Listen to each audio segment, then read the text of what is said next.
bonjour à tous, peuple de Dieu. J'espère que vous Bonjour. allez Bonjour, bien, que vous avez passé une agréable bonjour. semaine. Je tiens à remercier et à bénir le Seigneur pour l'intervention de ma sœur Stéphie et de l'évangéliste Papa Banza, qui nous ont fortifiés, qui nous ont portés, qui nous ont nourris. Que Dieu vous bénisse abondamment et qui continue à vous guider dans votre mission. Donc aujourd'hui, le thème du jour concernant l'exhortation que Dieu m'a mis à cœur sera la foi. Pourquoi la foi? La foi est notre moteur, la foi est notre force. La foi nous permet de montrer à notre Dieu que nous l'aimons. La foi nous permet également de poser des actes, de croire en lui. Il y a deux définitions qui représentent ce mot. La première, c'est l'assurance donnée d'être fidèle à sa parole, d'accomplir exactement ce que l'on a promis. Donc, lorsque mon frère, ma sœur, tu mets en avant ta foi, c'est une promesse que tu fais à Dieu. Avant de commencer, nous allons prier. Je vais prier pour que Dieu puisse nous guider, nous toucher et faire en sorte que nous puissions semer à travers sa parole. Donc, prions. Au nom du Père, du Fils et du Saint-Esprit, au nom du Père, du Fils et du Saint-Esprit, au nom du Père, du Fils et du Saint-Esprit, éternel mon Dieu, mon roi, Seigneur, toi tu es un Dieu vivant. Seigneur, moi je suis qu'un simple homme. Seigneur, aujourd'hui, Seigneur, je te loue et je te rends grâce. Car Seigneur, tu m'as touché pour que je puisse parler en ton saint nom à travers ton peuple, Seigneur. Seigneur, ce soit ton Esprit Saint qui me guide, qui porte. Que chaque parole qui va sortir de ma bouche, Seigneur, provienne de toi et non de ma chair, Seigneur. Seigneur, je te laisse la place, car c'est toi, Seigneur, qui m'a permis de prendre cette place, Seigneur. Seigneur, prépare le cœur de tout à chacun, prépare mon cœur, prépare chacun de nos foyers, Seigneur, afin que nous puissions être en phase avec ton saint nom. Esprit Saint, prends le contrôle total, agis pleinement, afin que nous puissions être prêts à recevoir et à mettre en avant ta parole, Seigneur Jésus-Christ. Seigneur, moi je te loue et je te rends grâce pour tout ce que tu fais, pas qu'aujourd'hui, mais demain et dans le siècle des siècles. J'ai donc ainsi prié. Amen. Amen. Donc, comme je le dis, notre foi est une promesse envers Dieu. Qu'est-ce que cela veut dire? Lorsque tu proclames des paroles, c'est une promesse envers Dieu. Lorsque tu agis, tu accomplis cette promesse envers Dieu. Ne n'oublions pas. Il y a aussi une deuxième définition qui m'a beaucoup marqué, qui est la suivante. Confiance absolue que l'on met en quelqu'un ou en quelque chose. Nous, c'est pas en quelqu'un ou en quelque chose, mais nous, c'est en Dieu. Notre foi doit refléter notre confiance en Dieu. Mais cette foi se construit sur la base de trois éléments. Le jeûne, qui représente la chair, la méditation, qui est la nourriture, et la prière, qui est notre connexion avec notre Dieu.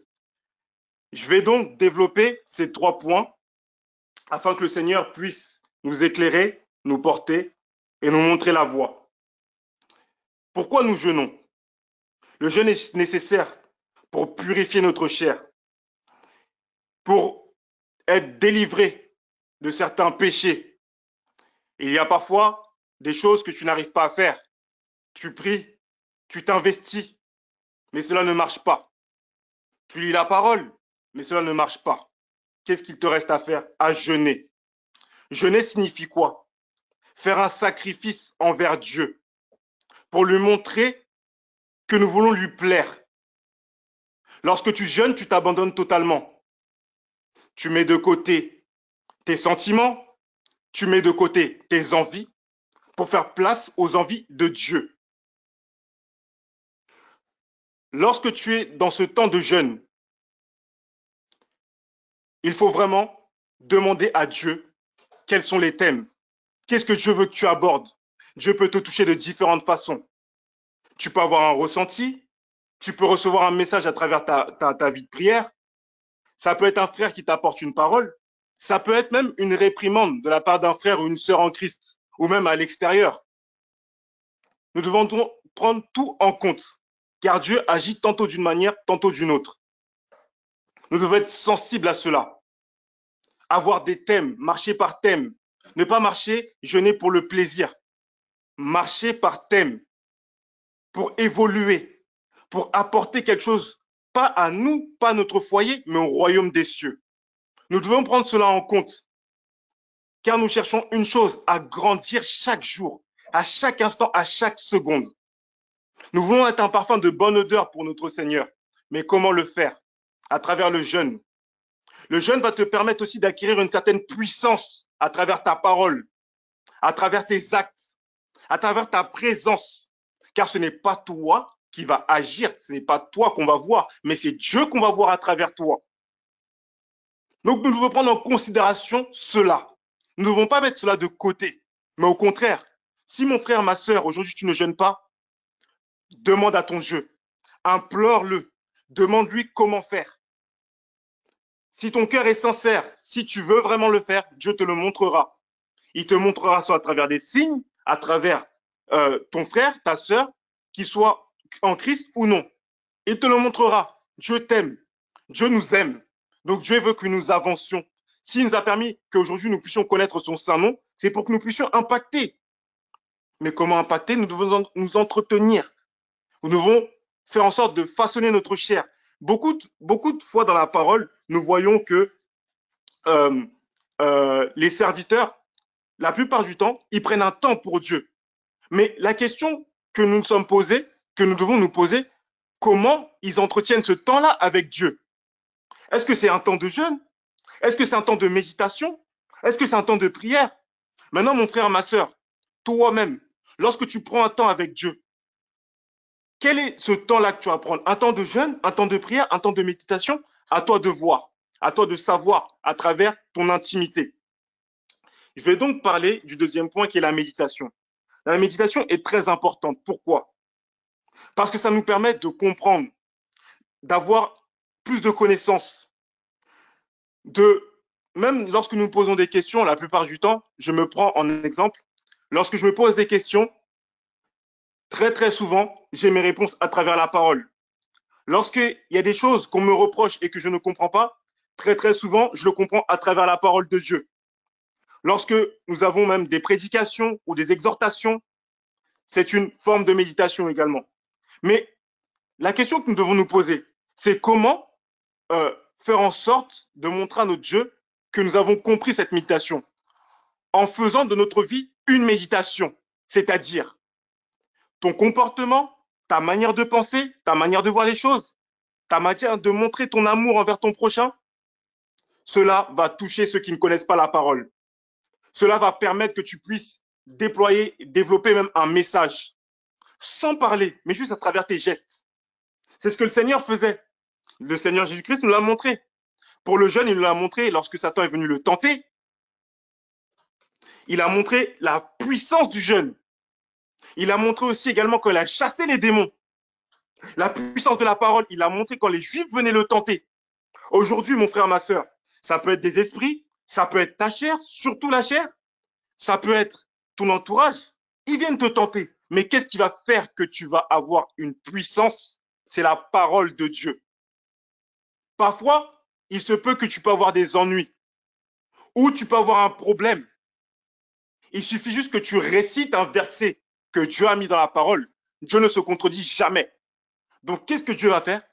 Il va exaucer sa parole à travers ta vie. Pourquoi? Parce que tu as médité. Et qu'est-ce qui va faire que cette parole va s'exaucer? Parce que Dieu, il n'exauce pas pour le plaisir. Il exauce parce que tu as compris. Nous pouvons voir Job quand il a souffert.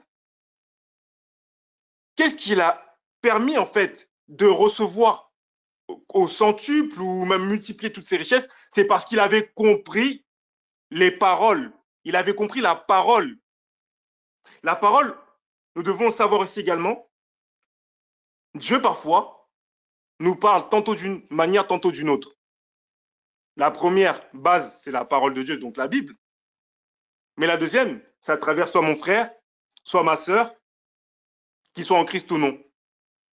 Comment savoir si cela vient de Dieu ou non? Lorsque tu jeûnes, tu maintiens une présence auprès de Dieu. Et lorsque tu jeûnes, tu t'engages aussi, tu te sacrifies, mais tu t'engages aussi à marcher en esprit et en vérité. Donc lorsque Dieu va se présenter à toi, tu sentiras sa présence. que ce soit à travers un païen, que ce soit à travers n'importe qui. Tu n'auras pas de limite. Tu vas savoir à quel moment parler, tu vas savoir à quel moment même, parce que lorsque tu médites, toi-même, tu représentes une méditation, mais il y a quelqu'un qui peut venir en face qui va te délivrer une parole. Cela va t'ouvrir les yeux par rapport à, par exemple, un message, qu'il soit chrétien ou non. Cela va te permettre également de comprendre ce que Dieu attend de toi lorsque tu reçois un message de la part d'un serviteur de Dieu. Cela va te permettre de comprendre la mission que tu dois avoir vis-à-vis de Dieu. Donc, nous devons prendre tout ça en considération. Nous devons impacter. Nous devons briller chaque jour. Nous devons multiplier le nombre d'anges qui est autour de nous. À travers quoi? À travers notre attitude, notre manière de voir les choses. Parce que lorsque tu jeûnes, tu dois abandonner les choses qui étaient passées. Tu dois adopter une nouvelle attitude. Tu dois bâtir et poser une pierre angulaire dans tout ce que tu vas mettre en place par rapport à Dieu. Le jeûne est un sacrifice, mais la parole est un moyen de montrer à notre Dieu que nous voulons être fidèles. N'oublions pas que lorsque tu prononces même, on n'est pas obligé de dire je jure. Au partir du moment où je dis Seigneur, je vais faire, c'est une promesse. Pour que ta foi puisse avoir un impact et respecte tout ce qui sort de ta bouche. Si tu sais que tu n'es pas prêt, prépare-toi dans la prière. Parle à ton Dieu, jeûne pour ça. Mais ne t'engage pas. Parce que parfois, nous ne comprenons pas pourquoi nous n'avançons pas. Parfois, nous ne comprenons pas les combats que nous avons. Mais nous ne comprenons pas parce que nous ne voulons pas comprendre. Nous ne voulons pas comprendre. Et c'est lorsque nous traversons une épreuve que nous commençons à implorer notre Dieu. Or que si tu jeûnes, tu médites, Dieu va te prévenir à travers des signes que tu vas traverser une épreuve. Et qu'est-ce que tu vas faire? Ben, tu vas te préparer. Tu vas te préparer et tu seras prêt. Et tu ne sentiras même pas l'épreuve. Au contraire, tu vas en tirer les leçons. Tu vas regarder les failles à travers ton attitude, à travers ton intimité. Parce que nul n'est parfait. Que tu sois pasteur, que tu sois qui que ce soit, nul n'est parfait. Pourquoi nous demandons à chaque fois pardon à notre Seigneur? Parce que nul n'est parfait. Et chaque jour, nous demandons d'apprendre. Mais comment vas-tu apprendre? C'est à travers ta foi. C'est ta foi qui va te permettre d'apprendre, d'être sage de plus en plus, d'impacter de plus en plus, de briller de plus en plus. Je vais aborder le troisième point, qui est la prière. Il y a une chose qui m'a énormément marqué, c'est lorsque je vois tous les serviteurs de Dieu à travers la parole, que ce soit, nous prenons de Genèse jusqu'à Apocalypse, il y avait des prières, mais vraiment, quand on sent la prière, même lorsqu'on lit les psaumes de David, ce ne sont pas c'est vraiment une déclaration d'amour à notre Dieu. C'est un moyen de montrer à notre Dieu, oui, je traverse une difficulté, mais je sais qu'à travers cette prière, tu vas me sortir de là. Nous devons avoir confiance. Nous devons employer les bons mots. Il y a une chose qui m'a énormément marqué, que j'ai remarqué à travers l'apôtre Papa Matondo, c'est lorsque il y a une prédication. Qu'est-ce qu'il nous a dit un jour? Il nous a dit que lorsque il y a une prédication ou il y a un message, il y a des mots clés. Il y a des mots clés. Si mon frère, ma soeur, tu jeûnes, tu médites, tu vas savoir c'est quoi les mots clés. Tu vas savoir de quoi le serviteur de Dieu te parle. Et qu'est-ce que tu dois faire lorsque tu vas prier? N'aie pas une attitude où tu reçois un message qui soit une réprimande, tu fermes le visage. Non, tu rentres chez toi. La première des choses que tu fais, tu te laves les mains, tu te mets à genoux, tu demandes à ton Dieu, à travers les mots-clés, comment tu peux changer ou comment tu peux amener une amélioration, pas dans ta vie, mais à travers ton intimité avec Dieu. Parce que qu'est-ce que j'ai dit tout au début? C'est que la prière est une connexion, c'est notre connexion, c'est notre lien avec Dieu. Comment, mon frère, ma soeur, veux-tu que, par exemple, la méditation ou ton jeûne ait un impact si, par exemple, tu formules mal tes prières? Si ta prière, lorsque un païen entend ta prière, il va se dire, voilà le chrétien. Non! Lorsque quelqu'un qui ne connaît pas Dieu, quelle que soit son origine, quelle que soit sa religion, lorsqu'il doit entendre ta prière, il va dire, ah non, c'est qui? Elle prie comme ça pour qui? Ou il prie comme ça pour qui? Moi, je peux témoigner parce qu'à l'époque, je travaillais dans dans un établissement qui était avec une musulmane et une personne qui ne croyait pas en Dieu. Mais vous savez ce qui m'a beaucoup marqué à travers ces personnes? La première des choses, c'est que moi, quand j'étais en jeune, je ne le disais pas. Mais si on venait me proposer quelque chose, je dis ah non, ah non, ah non, non, je mange pas, ah non, je mange pas.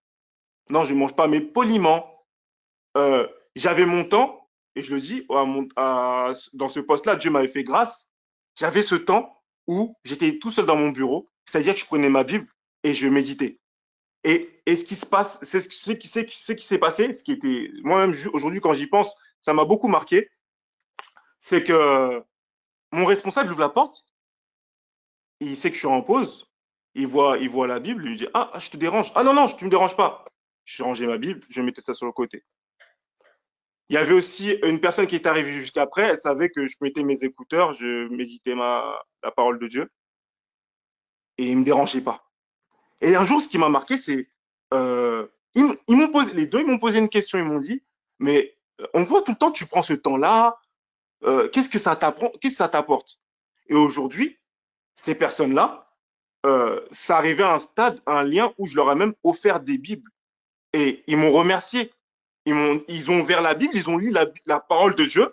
Ils m'ont dit, c'est ce livre-là que j'attendais depuis des années. Ça m'a touché.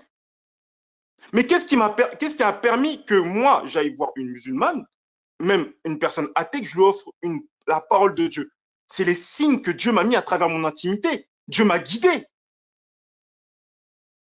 Et lorsque il me parlait, je mettais toujours le Seigneur en avant. Jusqu'à aujourd'hui, j'ai compris que je vais vous expliquer, ça c'est un témoignage qui m'a beaucoup marqué, c'est que moi, en fait, inconsciemment, mon responsable, je l'ai préparé en fait à recevoir en fait une personne. Parce que si je peux vous expliquer vite fait le témoignage, c'est que euh, il avait blessé en fait une personne et il avait honte de se remettre avec cette personne. Et figurez-vous que le travail que j'ai fait avec lui par rapport à Dieu, aujourd'hui, il est avec cette personne, il vit avec cette personne. Et cette personne, au moment où elle est venue dans sa vie, elle avait un cancer. J'ai prié pour cette personne, je lui ai dit, je vais prier pour cette personne. Aujourd'hui, je suis en contact avec cette personne, avec mon responsable et avec sa compagne. On parle de la parole de Dieu et pourtant c'est une musulmane. Je lui envoie des textes bibliques. Mais pourquoi? Parce que j'ai foi en mon Dieu. Et je sais que le lien que Dieu m'a donné, ça m'a permis d'atterrir jusqu'à cette personne. Et je l'évangélise. Et ça la touche. Jusqu'à ça lui ouvre des portes. Mais comment cela s'est arrivé? C'est parce que j'avais foi en mon Dieu. J'avais foi, je savais que j'avais une mission. Là où tu mets les pieds, là où tu es, quand nous entendons très souvent que lorsque tu mets le pied quelque part, c'est que tu as une mission. Mais pour que ta mission puisse avoir un impact, il faut que toi tu sois préparé. Il faut que ces trois éléments, tu puisses les comprendre, que tu puisses les mettre en avant. Nous nous lamentons plus. Aujourd'hui, avant que je prépare ce message, parce que c'est Dieu qui me l'a mis à cœur, j'ai pensé à une chose. Vous savez que c'était l'année dernière, le même mois, que le coronavirus, on commençait à en parler, c'est à partir de ce moment-là que ça a commencé à avoir un impact. Et Dieu m'a mis à cœur de parler de la foi l'année d'après, le même mois. Pourquoi? Parce que Dieu veut nous préparer pour des grandes choses. Mais pour nous préparer dans de grandes choses, nous devons comprendre cela. Nous devons même là, quand nous sommes réunis ici, ne pas nous plaindre. Si tu viens et que tu es avec des fardeaux ou que tu te plains, quel est l'impact que tu vas voir auprès de ton frère ou ta sœur qui est là, qui a besoin de prière? Quel est l'impact que tu vas voir au sein de ton foyer? Si tu as des enfants, quel est l'impact? Si par exemple ton enfant te voit toujours te lamenter dans la prière, ton enfant te voit toujours triste, est-ce qu'il aura envie de voir et de suivre le Seigneur Jésus-Christ? C'est ça la question que nous devons penser. Nous devons penser à ça. Quand je vous dis la foi, c'est un moyen de montrer à notre Dieu que nous voulons refléter sa parole, refléter son amour, refléter sa puissance. C'est ça. C'est ça, nous devons bien le comprendre. Je vais lire un verset biblique qui est dans Matthieu 10, chapitre 17, verset 20, qui dit, c'est à cause de votre incrédulité, leur dit Jésus, je vous le dis en vérité, si vous aviez de la foi comme un grain de sénévé, vous diriez à cette montagne, transporte-toi d'ici là, et elle se transporterait. Rien ne vous serait impossible. Je répète, rien ne vous serait impossible. À quelles conditions, mon frère, ma soeur? À quelles conditions rien ne nous serait impossible? À condition que nous suivons la volonté de Dieu.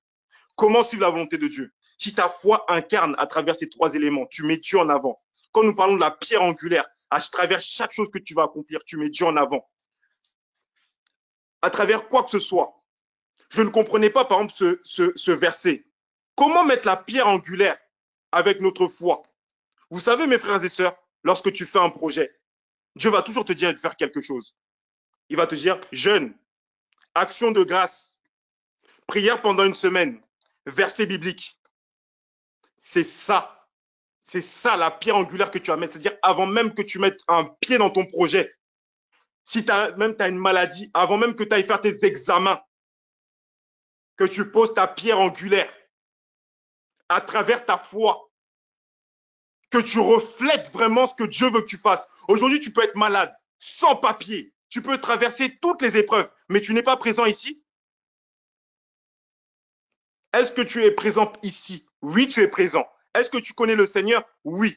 Dernièrement, j'ai écouté une phrase dans un morceau de musique qui m'a marqué, qui disait « Je préfère tout perdre, mais rester avec le Seigneur Jésus-Christ. » Tout perdre, mais rester dehors là avec le Seigneur Jésus-Christ, malgré le froid. Tant que j'ai le Seigneur, je sais que tôt ou tard, je serai sauvé.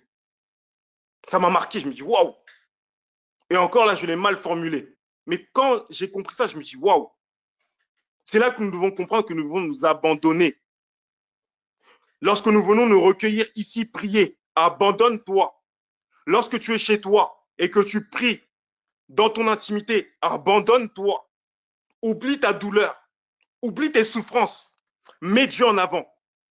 Lorsque tu vas mettre Dieu en avant, moi aujourd'hui, je témoigne aujourd'hui, je vous le dis, que les personnes avec qui j'ai parlé de Dieu, que Dieu m'a dirigé vers ces personnes-là ont tous changé.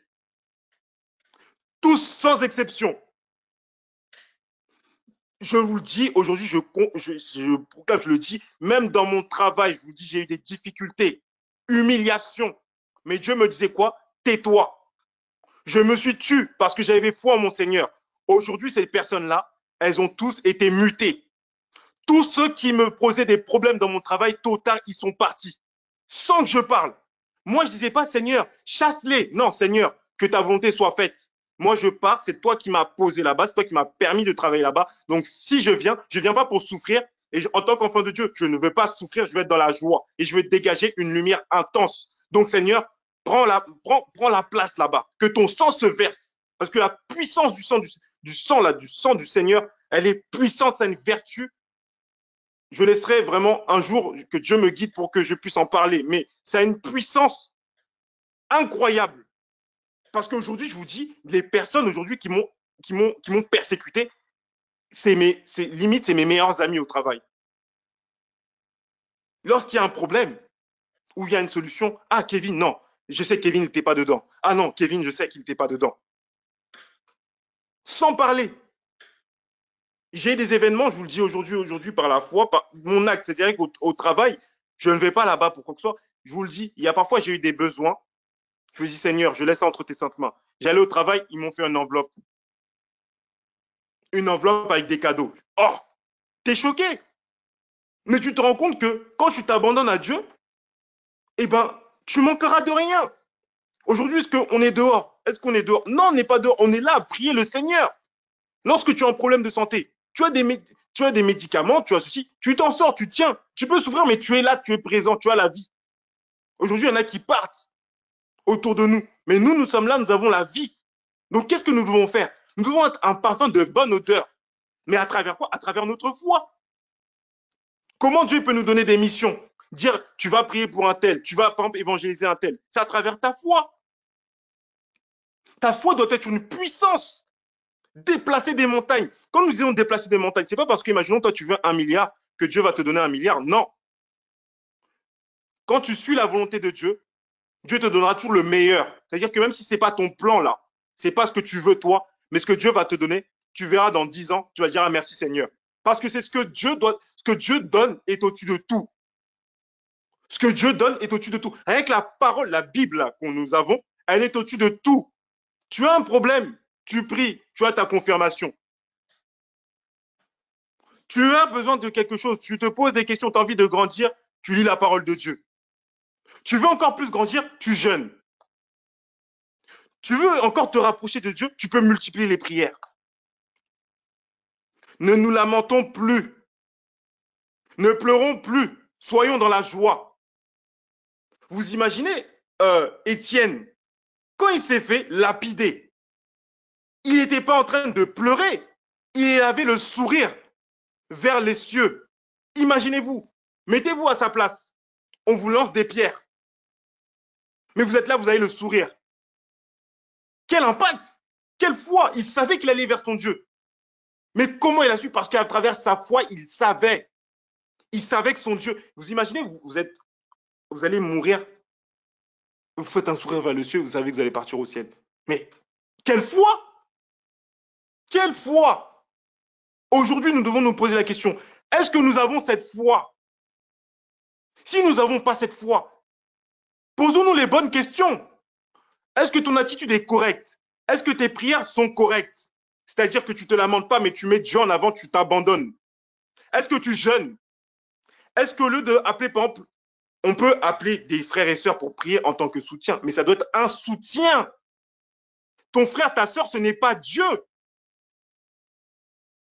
Ce n'est pas Dieu. Dieu, il est au-dessus et il nous a donné un cheminement pour le louer, pour le glorifier et mettre en avant sa parole. Utilisons-le. Pourquoi? Pour impacter, pour briser des chaînes. Changeons, mes frères et sœurs. Si tu n'as pas changé, change. Si tu changes, continue. Mais allons de l'avant, main dans la main. Dieu est là avec nous. Donc pourquoi nous sommes tristes parfois? Nous ne pouvons pas être tristes. Il y a eu le Covid-19. Moi, ça a été un boost. Cette année-là, c'était l'année où mon fils est né. J'ai profité de mon fils. Et, et le fait que, par exemple, tous mes responsables ont été mutés, j'ai pu profiter. Je vous dis, tellement j'étais choqué l'année dernière, avec certains collègues de mon travail, on arrive en période de fin d'année. Nous, notre période de fin d'année, c'est une période qui est rude.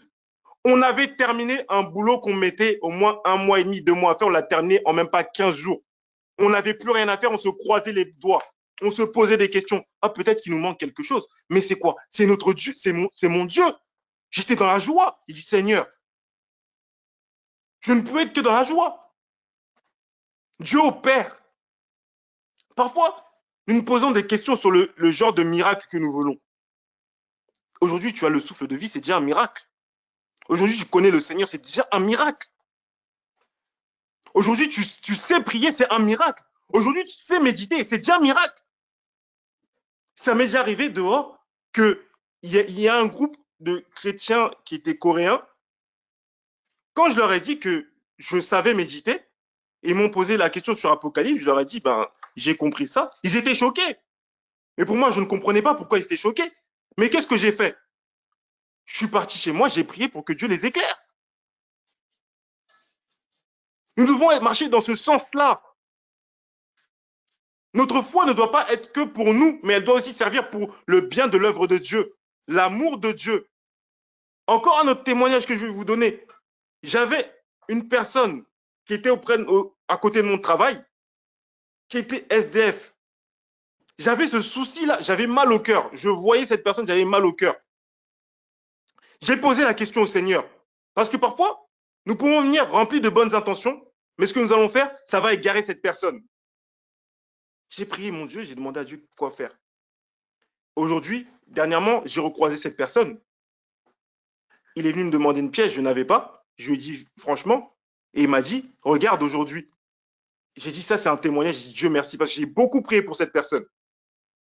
Cette personne m'a dit, oh, mon frère, ça va? Oui, ça va. On a commencé à discuter un peu. Il m'a dit, regarde, là, tu m'as vu, j'étais plus là pendant un mois. Les services sociaux m'ont pris, ils m'ont logé dans un hôtel pendant un mois. Regarde là les papiers. Là, je vais avoir l'asile. Je vais avoir je vais avoir les papiers. Parce que regarde, eux, ils attendent autant de temps. Moi, je vais attendre autant. Donc, c'est sûr, je vais avoir les papiers. J'étais content. J'ai dit gloire à Dieu. Mais qu'est-ce que j'ai fait pour cette personne? Je lui ai donné, parfois, quand je le voyais, le peu que j'avais pour qu'il puisse se nourrir. Mais Dieu a dit quoi dans la vie? Que la meilleure des solutions, c'est la prière. La meilleure des solutions, c'est de mettre sa foi en avant pour son prochain, pour montrer l'amour. Aujourd'hui, je ne témoigne pas pour dire j'ai fait, mais je témoigne pour la gloire de Dieu, pour que tout à chacun puisse faire cela. Ce ne sont pas des exploits, tout le monde peut le faire. Tout le monde peut le faire, à condition d'une chose, de refléter la lumière de Dieu, de refléter l'amour de Dieu, de refléter la volonté de Dieu. Dieu, il a dit quoi? Il nous a fait à son image. Mais nous ne devons pas nous contenter de l'image, nous devons aller jusqu'à la ressemblance. C'est ce que les apôtres ont fait, ce qui fait qu'ils se sont fait sacrifier à la croix. Nous devons prendre conscience de tous ces éléments-là pour grandir. Mon frère, quoi que ce soit qui t'arrive dans ta vie, si tu recherches le mariage, ne te focalise pas sur le mariage, l'homme. Pense à ta personne. Regarde ce que toi, tu dois améliorer pour préparer le terrain pour que cette personne puisse venir dans ta vie. Si tu n'en as pas les papiers, prépare le terrain pour que lorsque tu vas avoir les papiers, demain, tu puisses entamer des projets. Si tu es malade, prie déjà pour tous les médecins, pour tous les examens que tu vas voir, que Dieu te guide. N'attends pas le jour J pour préparer. Prie déjà d'avance pour que tu tombes sur les bonnes personnes. Je vous le dis. Moi, je vous le dis aujourd'hui, parfois, j'ai des problèmes de santé. Je vais chez le médecin et il me dit, ah, il faut faire ça, ça, ça, ça. Je prie, je prie. Allez, j'y vais plus parce que j'ai plus mal. Je ressens plus rien, je suis bien. Mais pourquoi? Parce que j'y vais avec foi. Je prie avec foi si je souffre. Je vais y aller chez le médecin. Mais si je vois que je vais mieux et que, par exemple, après, je repars, je fais un contrôle, on me dit, ah, tout va bien. Oh, un témoignage, j'avais une scoliose. Je souffrais du dos. J'ai posé des actes. On m'a dit, faites un peu de sport, faites un peu ceci. J'ai fait du sport, j'ai fait ceci, j'ai fait cela. Je suis reparti chez le médecin. Ah, ben, vous n'avez plus rien.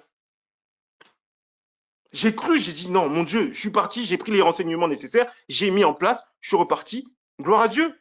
Nous devons fonctionner de la même manière. Nous devons penser comme cela pour impacter, pour briller, pour surtout, c'est même pas pour nous que nous faisons ça aussi, c'est pour les générations futures, dans nos familles. Il y en a qui ne connaissent pas la parole de Dieu, il y en a qui même qui connaissent, qui jouent même avec la parole de Dieu. Mais comment ils vont avoir cette crainte lorsqu'ils vont te voir? Ah non, un tel c'est un tel. Non, faut que je change.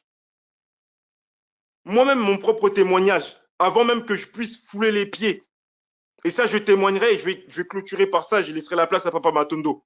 Pour que je puisse venir à ECF, je ne suis pas venu à ECF comme ça, par amour, par plaisir. J'étais venu la première fois, qu'est-ce qui s'est passé? J'ai aimé, je me suis senti bien, mais j'ai dit, ah, je repasserai plus tard. 2 ans se sont écoulés. Pendant cette année, au cours de la deuxième année, j'ai commencé à prier, j'ai repris la prière. J'avais repris la prière, parce que c'était dans le passé. Et je m'étais dit à Dieu, j'ai dit à Dieu, je m'abandonne à toi. Je laisse tout. Donc, quand j'ai pris ce déclic, j'avais tout abandonné. Quand je dis tout abandonné, c'est tout. Et j'ai fait une prière. J'ai dit à Dieu, et je le dis aujourd'hui, Dieu est le témoin. J'ai dit à Dieu, je te demande 3 choses. Si tu me donnes ces 3 choses, Seigneur, je te sers et je me donne à toi. J'abandonne tout, mais tu me donnes ces 3 choses. Le lendemain, il y a un ami à moi. Il était musulman. Et lui cherchait Dieu. Gloire à Dieu, il s'est converti aujourd'hui. Il est chrétien. Il suit le Seigneur, c'est un disciple, moi je dirais plus. Cet homme-là, il est venu me voir au début pour me montrer sa voiture. Il avait acheté une toute dernière Mercedes. En plus, comme on est jeune, donc il voulait me montrer parce qu'il me considérait. Et lorsque je suis rentré dans sa Mercedes, au lieu de me parler de comment il a fait pour acheter la Mercedes, non. Lui, il a témoigné du Seigneur Jésus-Christ. Il m'a dit, Kevin, sachant que moi j'ai prié, j'ai demandé à Dieu. Hein. Il me dit, Kevin, il faut que tu pries. Regarde, Seigneur, j'avais un examen. parce qu'il était en master. Il avait un concours. Ce concours-là permettait de représenter toute son école dans toute l'île de France et même de faire des voyages à l'étranger. Il m'a dit, j'ai postulé à ce concours. Je suis arrivé, j'avais pas bien révisé et je maîtrisais pas bien. Il y avait un thème que je maîtrisais. Il a dit ce jour-là, il a dit, il avait médité la veille. Il a vu la prière de, je sais plus c'était quel prophète. Il a proclamé à peu près la même prière, sauf pour sa demande. Il a dit, Seigneur, si tu me fais ça, moi je te ferai ça. Il est tombé sur le sujet, c'est-à-dire qu'il y avait 3 sujets. Il ne maîtrisait pas les 2, mais il y en avait un qui maîtrisait, il est tombé sur celui-là. Il a eu 18, 19 sur 20. Il est parti, il a fait tout. Il a fait tout. Il m'a expliqué tout ça, il m'a expliqué plein de choses. Moi, je me suis remis en question. Je suis parti, j'ai dit, Seigneur, montre-moi le lieu où je dois prier. Aujourd'hui, je témoigne. La personne que j'ai vue, c'était l'apôtre Papa Matondo que j'ai vu. Et j'ai dit, ah, Seigneur, tu m'as montré de partir là-bas. Je suis parti là-bas. Je suis parti vers lui. Et ce qui m'a marqué, c'est qu'il m'a dit, ah, le Seigneur m'a montré que tu allais venir. J'ai dit là, je reste ici, je vais suivre mon Seigneur. Et je vous le dis, aujourd'hui, je témoigne. C'était c'était en 2015. C'était en mars 2015. En juin 2015, Dieu m'avait tout donné, tout ce que j'avais demandé à Dieu. Mais moi, je calculais même pas ce que Dieu. C'est-à-dire que je me suis pas penché sur ce que Dieu j'avais demandé. Je me suis pensé sur le service de Dieu, l'assiduité, la rigueur, l'obéissance, de mettre tout de côté. Les amis avec qui je sortais en boîte à l'époque, Kevin, on sort? Non, moi je sors pas. Je suis parti donner une explication aux gens. Je leur ai dit, moi écoutez, j'ai donné ma vie au Seigneur. Entre-temps, j'ai pu faire en peu de temps, j'ai fait le baptême, tout s'est passé, le baptême, tout. Mais tout est arrivé parce que j'avais foi, j'ai tout abandonné entre les mains du Seigneur.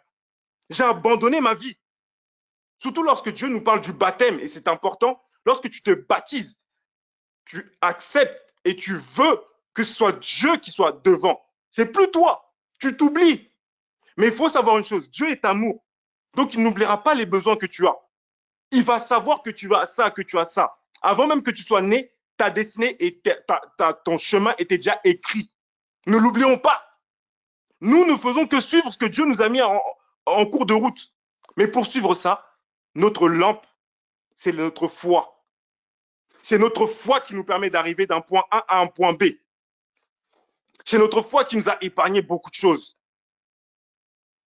Il y a des fois, ça m'arrive que je vois que j'ai un pressentiment comme quoi j'allais avoir un accident. Je rentre chez moi, je prie et Dieu me montre en fait, si j'avais pas prié, j'avais pas préparé ma journée, qu'est-ce qui me serait arrivé. Mais qu'est-ce que je fais? Je remercie mon Dieu. Et encore, je me donne encore plus. Je m'investis. Aujourd'hui, parce qu'il faut le témoigner. Ce n'est pas pour me vanter, c'est pour témoigner. C'est ça qu'il faut faire. C'est ce que Dieu nous a demandé dans la parole de Dieu. C'est parce que moi, j'ai dit, c'est ce que Dieu nous a dit de faire. Si nous avons envoyé l'Esprit Saint, c'est pour que nous puissions être encore plus forts. Il aurait pu nous laisser sans, avec ce que déjà il a fait à travers les disciples qui sont devenus apôtres. C'était déjà beaucoup. Mais il a fait quoi? Il nous a donné l'Esprit consolateur. Et il dit bien l'Esprit consolateur. Pourquoi consolateur? Nous devons nous poser les bonnes questions. Parce qu'il savait que sa présence, en disant ça, ça allait nous faire un peu de peine. Mais lui, il a envoyé l'Esprit consolateur. C'est-à-dire qu'il te console dans toute chose. Dans tout problème, il va te consoler. Dans tes projets, il va te consoler. Dans ta foi, il va te porter. Comme je l'ai dit dans Matthieu 17, verset 20, et franchement, je vous invite à prier ce soir pour demander à Dieu quelle est sa volonté dans votre vie. Pour que lorsque vous allez faire votre prière avec votre foi, ou lorsque vous allez jeûner, lorsque vous allez méditer, que ça ouvre des barrières. Ça ouvre... Normalement, nous, en tant qu'enfants de Dieu, on ne devrait même pas avoir de frein. On ne devrait pas avoir de frein. On doit juste avancer, avancer. Il y a un verset dans la Bible qui dit nous sommes la tête et non la queue. La queue, elle traîne au sol. Mais la tête, elle est toujours au-dessus, elle voit au loin. Quand, par exemple, vous rentrez dans une voiture avec vos têtes, vous voyez tout. Ah, là-bas, il y a une voiture qui arrive. Ah, je peux prévoir. Oh, c'est ça la signification. Et Dieu, il nous montre que nous sommes la tête. Mais nous sommes la tête à partir de quoi? À travers notre foi. Notre foi, elle va nous éclairer. Elle va nous ouvrir les yeux. Elle va nous permettre d'entendre et de comprendre ce que Dieu veut que nous puissions faire. Lorsqu'un frère te parle, il faut le savoir. Il faut que nous puissions nous le mettre en tête. Alors, Pour laisser la place à l'apôtre Papa Matondo qui va clôturer, juste avant, aujourd'hui, vraiment, je vous invite vraiment à déclarer avec foi que votre vie va changer. Notre foi ne doit pas être dictée par nos envies, et je le répète encore une fois, mais par l'amour pour notre Seigneur, qui va nous enseigner les clés pour avancer dans notre vie. Ces différentes clés seront destinées pas que pour notre vie, mais pour aider notre prochain. Il faut vraiment que nous puissions vraiment briller comme Dieu le veut. Il ne faut pas oublier une chose.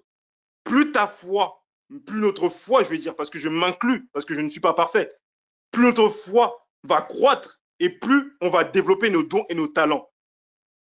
Ce qui feront de nous des êtres heureux. Donc, cherchons sans cesse à connaître le nom du Seigneur dans notre quotidien. Pas que le dimanche, pas que les temps d'intercession, mais quand nous sommes chez nous. Pour ceux qui ont des enfants, avec nos enfants. Pour ceux qui sont célibataires, prive-toi de certaines choses. Rejoins ton Dieu dans ton intimité. Parle-lui. Montre-lui. Impacte ton entourage. Voilà notre mission. Cette année, Dieu va faire des grandes choses pour ceux qui veulent marcher en esprit et en vérité avec une foi ferme, avec une foi inébranlable. Proclame. Apprenons à proclamer. Si tu n'arrives pas, ouvre ta Bible. Regarde comment les prophètes priaient. Regarde comment les apôtres priaient. Prends exemple. Proclame. Proclame. Proclame. Le sang de Jésus, il a coulé pour nous. C'est comme on nous a dit, nous avons la victoire. Mais comment veux-tu avoir la victoire si tu te plains? Comment veux-tu que, par exemple, la victoire soit dans ton foyer si tu montres que tu es triste? Comment veux-tu? Donc, mon frère, ma soeur, pensons à cela. Vraiment, soyons imprégnés de cette parole. Soyons imprégnés de chaque prière, chaque jeûne, chaque prédication, chaque exhortation pour que Dieu soit avec nous. Moi, aujourd'hui, je le dis, un jour, je témoignerai. Je prendrai place un jour. Je prendrai le temps de témoigner. Parce que Dieu, il a fait tellement dans ma vie. Aujourd'hui, Dieu, il a fait tellement. Et aujourd'hui, je suis encore jeune. Mais tout ce qu'il a fait jusqu'à aujourd'hui, là, non, je peux pas être triste. Je ne peux pas être triste. Quand je vois un frère et une sœur qui est triste, je ne peux pas être triste. Je prie pour elle. Donc, nous aussi, faisons de même envers tout à chacun. Parce que Dieu, quand il allait rencontrer chaque personne pour qui il y avait une délivrance, il était dans la joie. Il proclamait. Jamais. Il y a eu des moments, il a été touché par une situation. Lorsque, par exemple, je ne sais plus comment il s'appelle, était mort. Lazare était mort. Il a été touché. Mais qu'est-ce qu'il a fait? Il est parti. Il savait avec sa foi qu'il allait briser les chaînes. Lorsqu'il allait se faire crucifier, il a été triste. Mais c'est ressaisi. Être triste. On ne demande pas d'être des robots. Nous sommes des êtres humains. Nous pouvons être fragiles. Mais nous ne pouvons pas laisser ça durer et perdre dans le temps. Ce n'est pas possible. Ce n'est pas possible. Ça ne reflète pas. Si nous laissons, nous ne reflétons pas la parole de Dieu. C'est ce qui est dit dans la parole. Le Matthieu 17. Lisez Matthieu chapitre 17 en entier. Et vous allez comprendre le message que le Seigneur a voulu que je délivre à travers tout à chacun. Donc, je vais laisser la place à soit Papa Sami, soit l'évangéliste Papa Banza ou l'apôtre Papa Matondo, s'ils ont un mot. Et je vais laisser aussi la place à l'apôtre Papa Matondo pour qu'il nous guide dans cette prière, pour que notre foi reflète ce que Dieu veut, pour que notre attitude reflète ce que Dieu veut, pour que nos pensées reflètent ce que Dieu veut, pour que nos paroles soient conformes à ce que Dieu veut que nous puissions faire, pour que nos actions puissent être compatibles à la volonté de Dieu et surtout qu'ils puissent montrer l'amour de Dieu. Donc, soyez bénis, que le Seigneur soit avec vous. Moi, j'ai la foi et la ferme assurance que Dieu nous a tous changés, que Dieu nous a tous montré la voie, que même ceux qui font partie de notre assemblée, qui sont absents, ils ont reçu aujourd'hui, qui vont être visités par le Saint-Esprit, que dans notre entourage, si vous avez des enfants, si vous avez des amis, si vous êtes sur la voie du mariage, peu importe, vous allez toucher. Si vous avez la maladie, Dieu vous a déjà donné les clés. Aujourd'hui, je proclame, parce que j'ai la foi en mon Dieu. Si Dieu m'a donné la parole aujourd'hui, c'est qu'il savait qu'il il y avait tout entre nos mains et que maintenant, il ne reste plus qu'à faire, de montrer en pratique. Parce que dans Jacques, il est dit que la foi sans les œuvres, ce n'est rien, et les œuvres sans la foi, ce n'est rien. Donc pensons à cela, mettons tout cela en place pour que Dieu soit fier de nous. Soyez abondamment bénis et que le Seigneur soit avec vous. Amen, amen, amen. Toute ma vie.